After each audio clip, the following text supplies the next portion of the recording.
India ने अगर बचना है, क्योंकि मोदी को टारगेट कर लिया है सदर ट्रंप ने और वो उन्हें रेगेता रहेगा, उनको अब वो मेरा नहीं ख्याल कि उस तरीके की, तो इंडिया को चाहिए कि वो इस वक्त लीडरशिप चेंज करे। सो लिंडसे ग्राहम जो एक सेनेटर है वहां पे, शायद वो तो कुछ हफ्ते पहले ये बोल रहा था, we will crush the economy, Russia के, इंडिया के, चाइना के। तो फिर आप देखेंगे अचानक ये इलेक्शन कमीशन के ऊपर अभी जो सवाल या निशान लगाने की कोशिश की जा रही है। कब कोशिश की जा रही है? जब election commission fake voters, illegal voters का नाम हटाना चाहता है। और मैं जानता हूं व्यक्तिगत रूप से मुझे बहुत बड़ी कीमत चुकानी पड़ेगी। प्रधानमंत्री नरेंद्र मोदी के खिलाफ अब तक की सबसे बड़ी साजिश शुरू हो गई है। सोशल मीडिया पर चर्चा है कि जिस तरह से डीप स्टेट ने बांग्लादेश में शेख हसीना को हटाया था, उसी तरह से एक बार फिर पीएम मोदी को हटाने के लिए डीप स्टेट ने पूरी जान लगा दी है।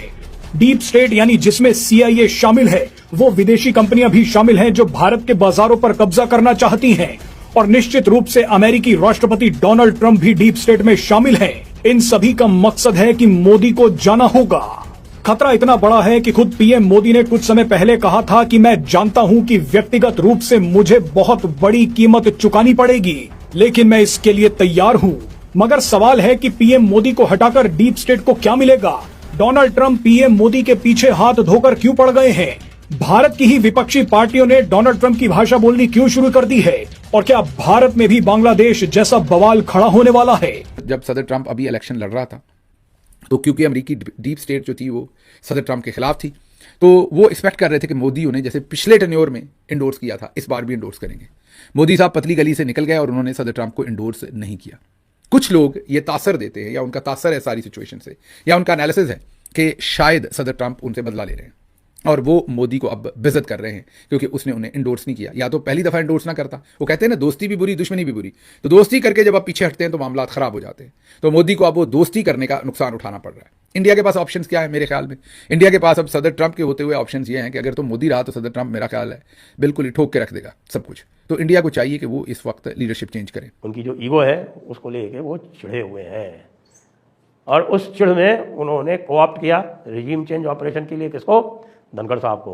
तो धनखड़ साहब ने क्या किया? कांग्रेस की सहायता से कांग्रेस को कहा कि भाई तुम्हारी मदद मैं करूंगा रिजीम चेंज में, चंद्रबाबू से बात कर रहा हूँ, दूसरे लोगों से बात कर रहा हूँ, उनको रैली कर रहा हूँ, उनके लिए उनको लॉबिंग कर रहा हूँ, तो तुम भी मेरा काम कर। दोस्तों, जो डीप स्टेट है वो भारत में भी सत्ता गिराना चाहते हैं, और जैसे उन्होंने बांग्लादेश में सत्ता गिराई थी, वैसे ही सत्ता परिवर्तन वो भारत में भी करना चाहते हैं, और उसके लिए काफ़ी तैयारियां वो कर रहे हैं।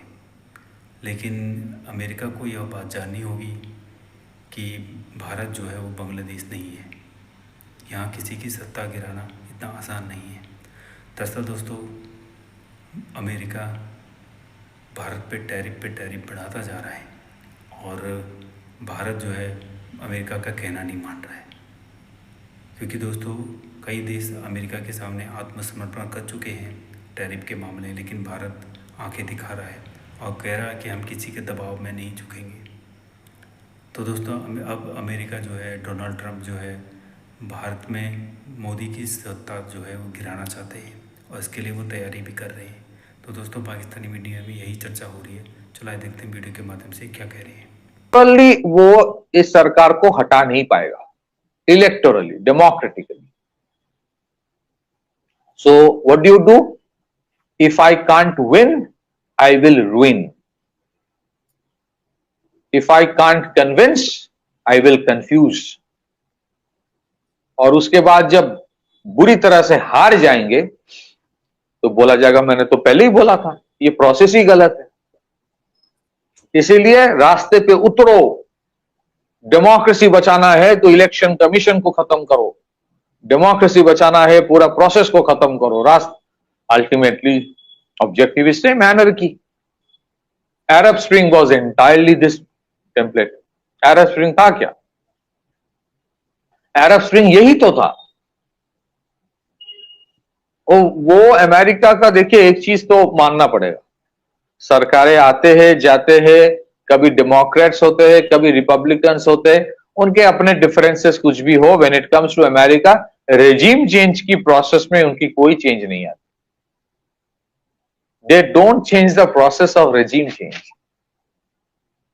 आपको याद है कुछ एक साल पहले इस देश में कुछ लोग हैं, वो तो ये बोल रहे थे कि अगर 2025 के सितंबर तक मोदी हट ना जाए so he will be removed by other means, ऐसे स्टेटमेंट्स आया था, ऐसे स्टेटमेंट्स दिया गया था। Now you see what they are trying to do. तो ये एक टेम्पलेट है जिसमें काम करवाया जा रहा है। The masters are somewhere else. Why Modi? 2014 के पहले क्या होता था इस देश में? हर दिन टेरर अटैक, कहीं कहीं पे भी। मेक इन इंडिया का नामो निशान नहीं, पूरा मैन्युफैक्चरिंग खत्म कर दो, आत्मनिर्भरता का कोई नामो निशान नहीं। आप पूरे 30-40 साल तक एक ऐसे माहौल क्रिएट करो कि जिसका भी थोड़ा ब्रेन है वो यहां से चले जाए, उसको ब्रेन ड्रेन कहा जाता था। इकोसिस्टम ऑफ स्टार्टअप्स थोड़ा बहुत ही था, बहुत ज्यादा नहीं था। 85% ऑफ द पैसा बीच में चला जाता था कहीं और, बिचौलियों ले जाते थे, पैसा पहुंचता नहीं था गरीबों के पास। आधे लोगों के पास बैंक अकाउंट नहीं था।